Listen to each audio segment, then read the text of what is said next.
Peggy? Oke, thank you. Inilah para bintang film FIBC.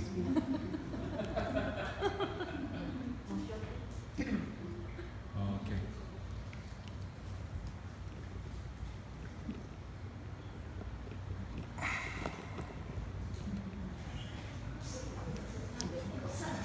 Oke, kita buka kitab Bilangan pasal 12. Please turn your Bible to the book of Numbers chapter 12.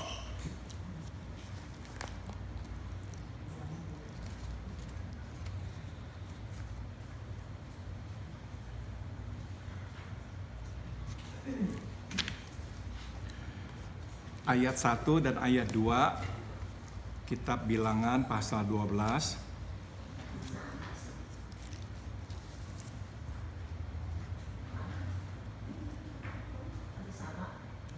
Iya, sama.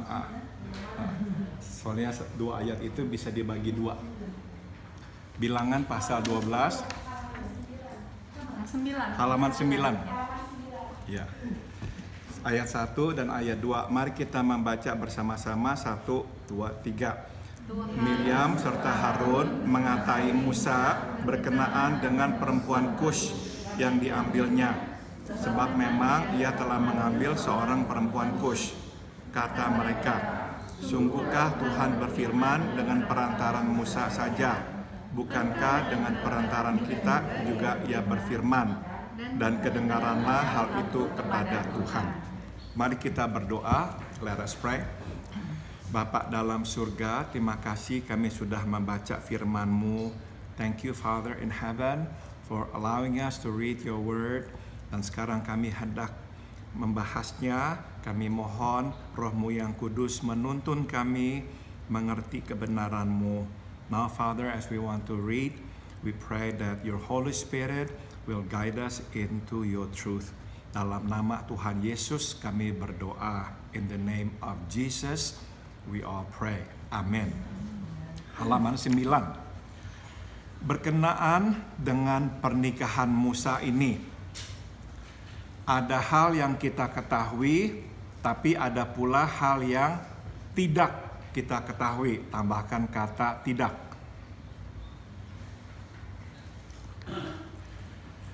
Mari kita mulai dengan hal yang kita ketahui. Let's start with things that we know. Kita tahu bahwa Musa beristrikan Zipora yang dinikahi Musa sewaktu ia melarikan diri ke Midian. We all know that Moses was married to Zipporah, whom he married when he fled to Midian. Berdasarkan ayat bahasan kita hari ini, kita pun tahu bahwa Musa menikah lagi dengan seorang yang berasal dari Kus atau Ethiopia. Tambahkan kata Ethiopia. Based on the verses that we have just read, we also know that Moses remarried with a woman from Kush or the country of Ethiopia. Hal yang tidak kita ketahui adalah sewaktu Musa menikah dengan perempuan Kusi ini, apakah Zipora masih, tambahkan kata masih, hidup atau sudah mati. Ya, what we do not know is when Moses married this woman, this Cushite woman, was Zipporah still alive or she had died? Itu tidak kita ketahui. Sambung. Hal lain yang tidak kita ketahui adalah kapan Musa menikah dengan perempuan Kusi ini. Another thing that we do not know is when did Moses marry this Cushite woman? Berdasarkan catatan sejarah di luar Alkitab, kita tahu bahwa semasa Musa tinggal di Mesir, ia berhasil naik pangkat dalam dinas ketentaraan sehingga diangkat menjadi salah satu panglima Firaun. Ya, based on the historical account outside of the Bible, we know that while Moses lived in Egypt, he was promoted in his military service, that he was actually he became one of Pharaoh's generals. Nah, dalam pertempuran melawan Ethiopia, Musa ditugaskan menjadi jenderal perangnya dan ia berhasil menaklukkan Ethiopia. So in the battle against Ethiopia, Moses was actually tasked to be the general, and he was able to conquer Ethiopia. Nah, diduga di sanalah ia bertemu dengan perempuan ini dan menikahinya. It was thought that over there he met this woman and he married her. Jadi menurut catatan sejarah ini, saudara, putri ini adalah putri Raja Ethiopia. So according to this historical account, this woman was actually the princess of the king of Ethiopia. Nah, saudara, data-data ini diperoleh dari seorang sejarawan Yahudi bernama Josephus. Ya, jadi dari catatan-catatan inilah didapat informasi tentang Musa yang diangkat menjadi jenderal berperang melawan Ethiopia. Saudara-saudara yang pernah menonton film 10 Hukum Tuhan, The Ten Commandments, mungkin ingat ya. Nah, itu film itu kebanyakan memang juga didasari atas catatan sejarah di luar Alkitab itu. Those of you who have seen the movie The Ten Commandments might still remember the story of Moses, and many of the data was actually gathered from the historical accounts outside the Bible. Nah, jadi menurut data ini atau berdasarkan data ini, sewaktu ia menikah dengan Zipora, sebenarnya ia telah berkeluarga di Mesir. Ya, so when he married Zipporah in Midian, he had a family in Egypt. Stop dulu. Saudara, mungkinkah hal ini terjadi? Mungkin. Kenapa? Sebab ingat ya, waktu Musa itu melarikan diri, dia berumur berapa? 40. Remember, he was 40 years old when he fled Egypt for Midian. Jadi dia itu seorang panglima perang, seorang jenderal, seorang cucu raja. Besar kemungkinan memang dia sudah menikah. Jadi ada kemungkinan itu. Ya, he was the grandson of Pharaoh and he was a general. So yes, there was that possibility that he had actually married somebody else, and that person could be this Cushite woman. Tapi tetap ini adalah kemungkinan. But again, this is just a possibility because we don't know for sure. Kemungkinan lain yang buat saya lebih besar kemungkinannya adalah Musa menikah dengan perempuan Kusi ini di dalam perjalanan memimpin Israel ke Kanaan. And of course, another alternative or another possibility is that Moses met this woman and married this woman on the way to the promised land. So after he left Egypt, he finally met this woman. Jadi after he married Zipporah. Tapi yang kita tidak tahu adalah dia menikahi perempuan ini setelah Zipporah meninggal atau Zipporahnya masih hidup. What we do not know is whether he married this woman after Zipporah died or while Zipporah was still alive. Nah, sambung. Oleh karena ketidaktahuan ini, tidak dapat kita memastikan mengapa Miriam dan Harun menentang, tambahkan kata menentang, pernikahan Musa dengan perempuan Kusi ini. Because of this missing information, we cannot be certain why Moses and Miriam and Aaron were opposed to Moses marrying this Cushite woman. Kita tidak tahu alasan sesungguhnya. Ya, we just do not know the real reason. Namun berdasarkan nada ayat ini, besar kemungkinan alasan mengapa mereka menentang pernikahan ini adalah dikarenakan ras, tambahkan kata ras perempuan ini. Dia seorang Kus, bangsa yang tampaknya tidak dipandang atau setidaknya tidak disukai, tambahkan kata disukai oleh Israel.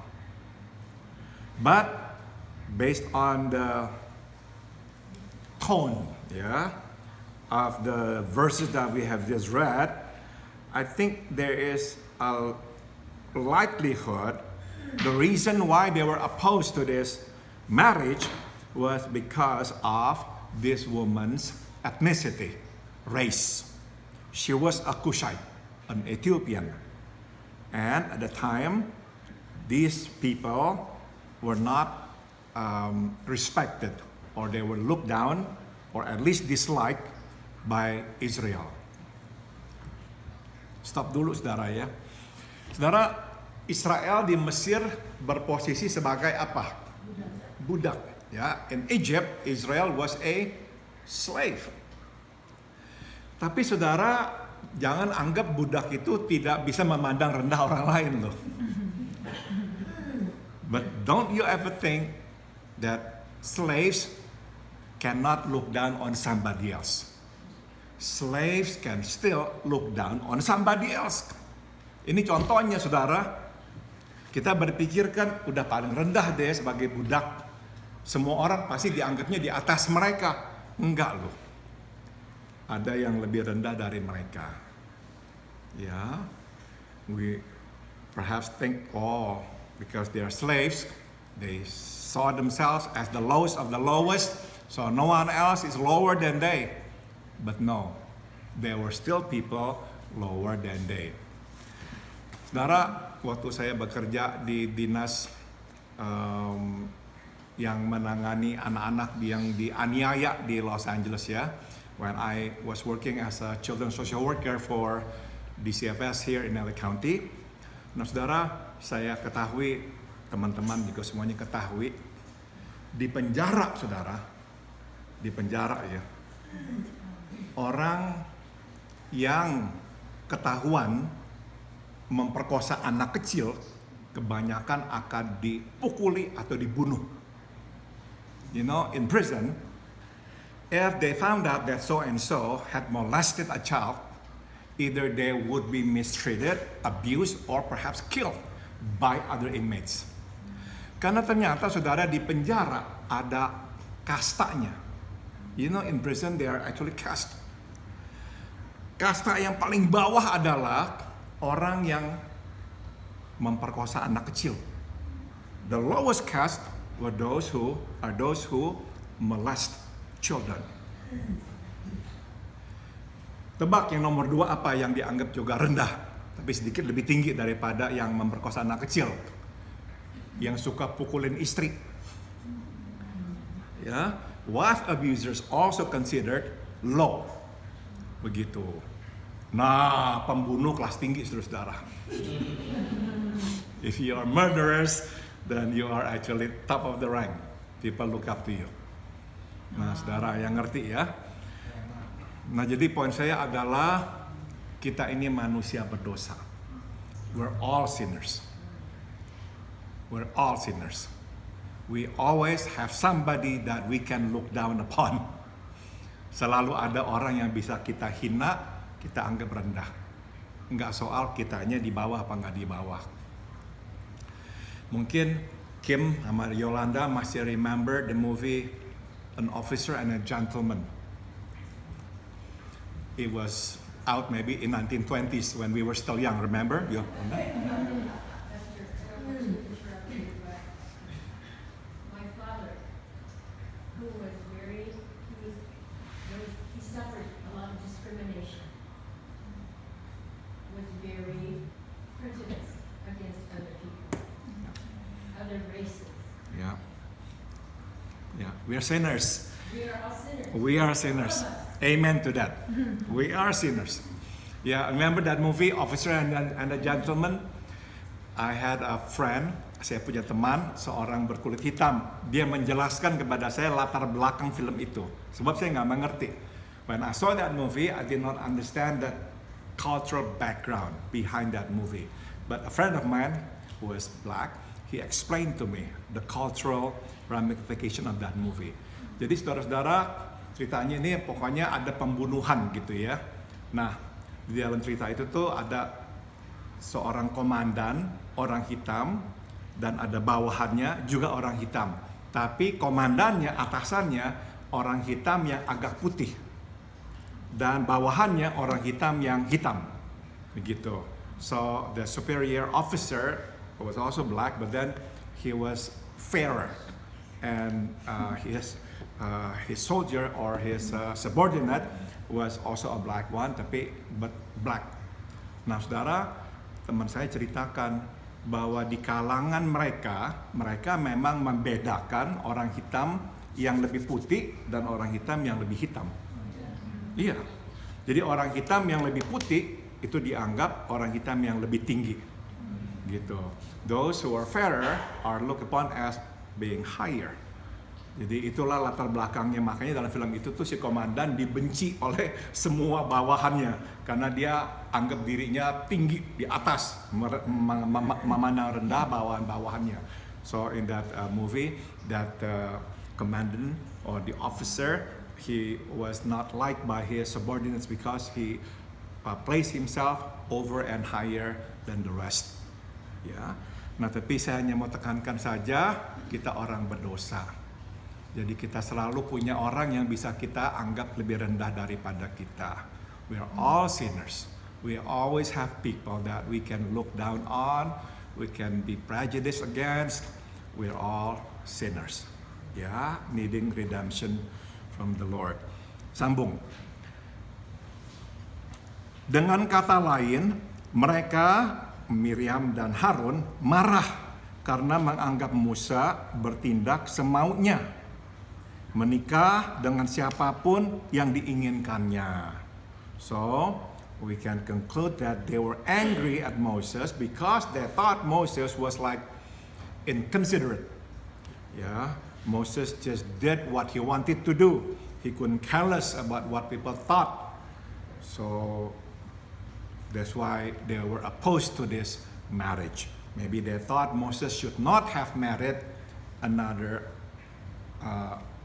woman from another race that they happen to look down.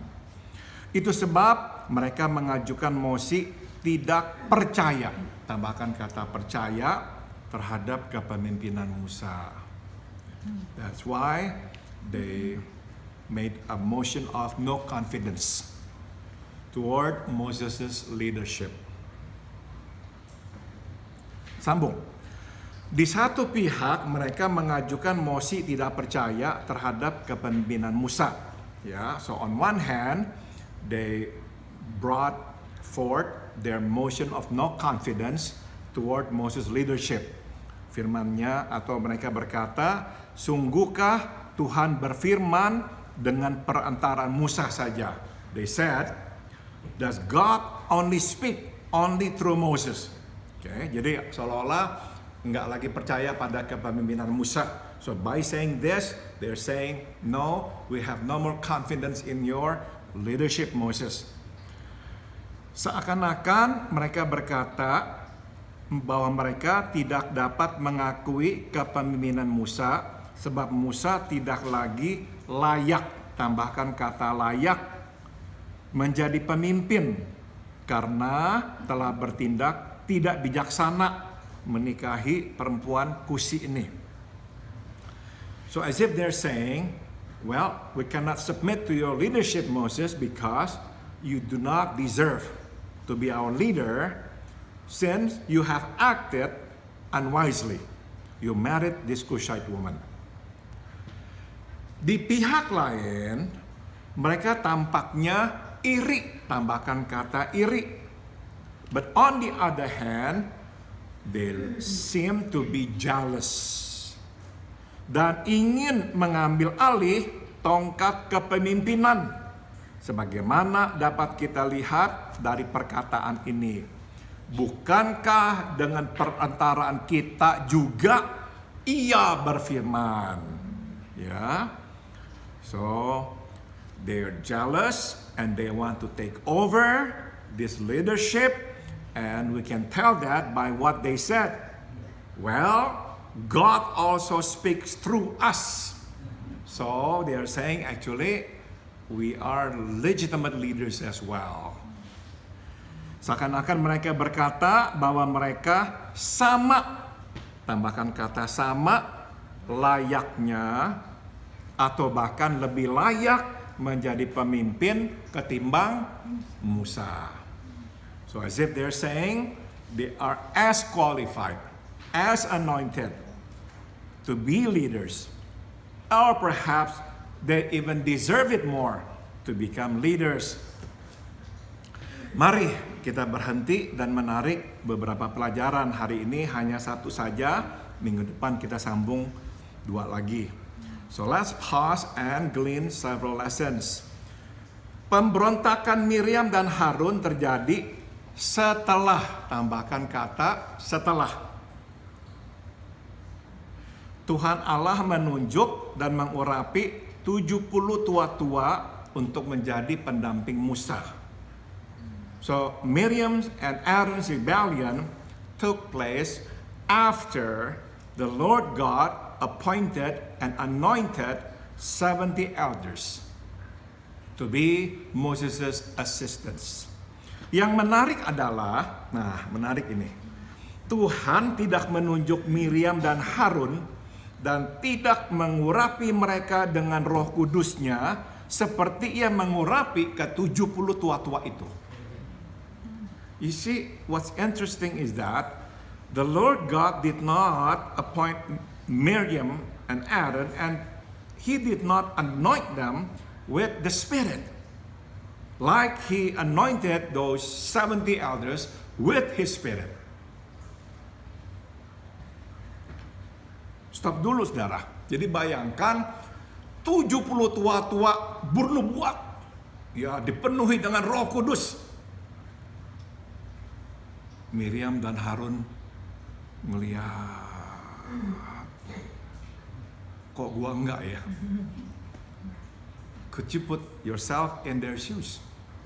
You look around and you hear the 70 elders prophesying, filled by the Holy Spirit. And here you are, Moses' brother and sister, leaders of the people of Israel. They were not filled with the Spirit. They were not prophesying. So they were just looking around and wondering what's going on. Ya, saudara, waktu SMA 2 saya nggak naik kelas. I flunk 11 grade. Tapi saya tidak terlalu merasa malu. Kenapa saudara-saudara? Karena ada 30-an lebih teman-teman saya juga nggak naik kelas.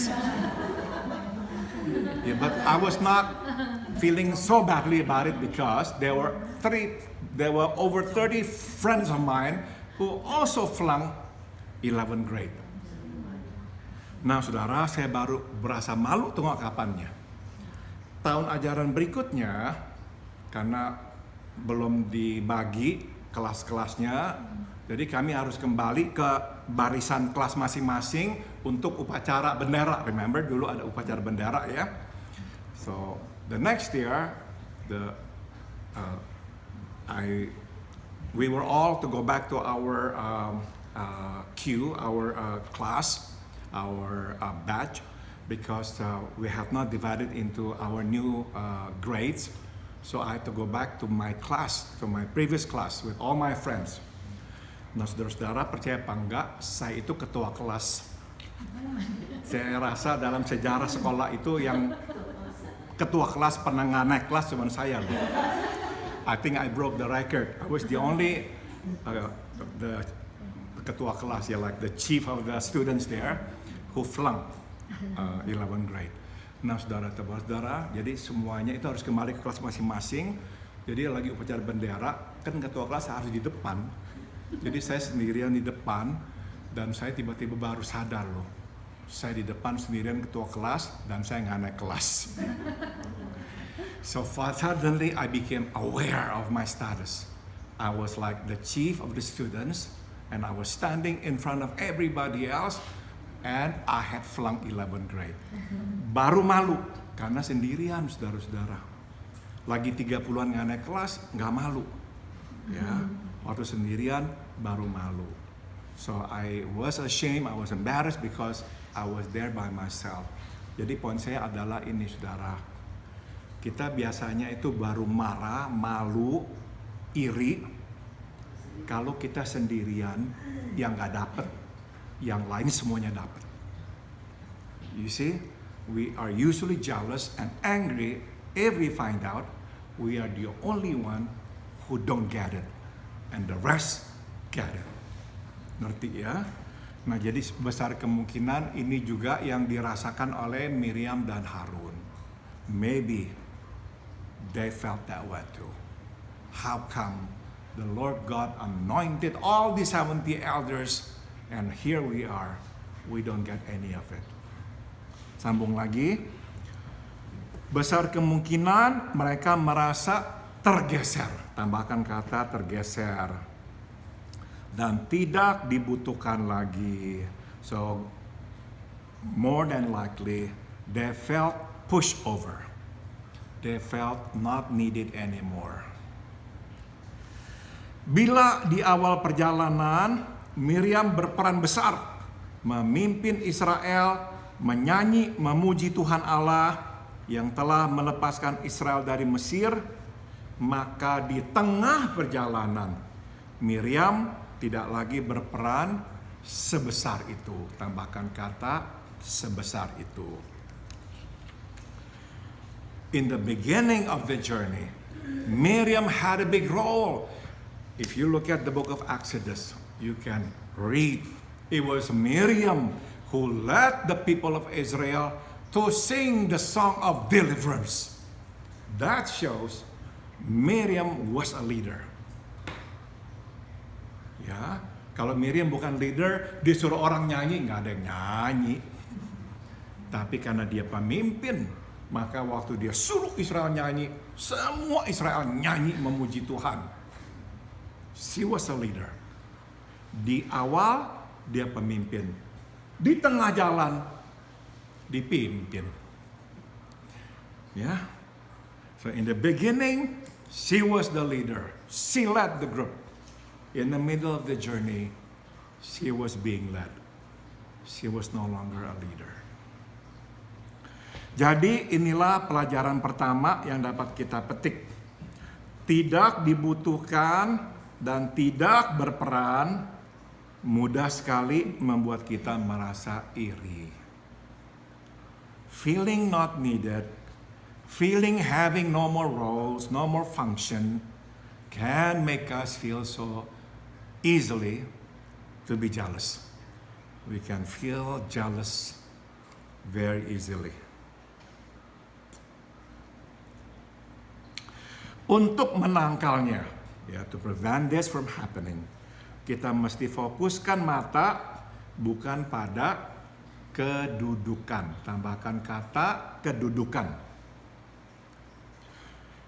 We must focus our eyes not on the position, melainkan pada kegunaan. Tambahkan kata kegunaan. Not on position, but on functionality. Usefulness. Jadi fokusnya adalah Tuhan memanggil kita untuk berguna, bukan untuk berkedudukan. God has called us to be useful, not to have a position, just to be useful. Kedudukan dapat berhenti, tapi kegunaan terus berjalan. Tambahkan kata berjalan. Position can stop, but usefulness, functionality will go on. Jadi, jangan mendudukan diri. Biarlah Tuhan yang mendudukan kita. So, don't take the seat. Let God put us in that seat. Dan sewaktu ia berkata, bangun, kita pun bangun. And when he says to us, now time for you to get up. We need to get up. Give the chair to somebody else. Okay.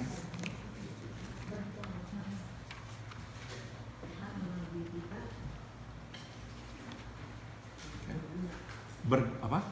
Untuk berguna, Berguna, betul. bukan untuk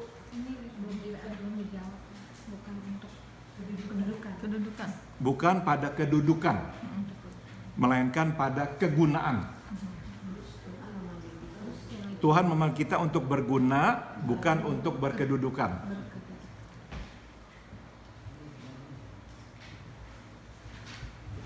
Ya, maka semua orang haruslah bernama Gunadi.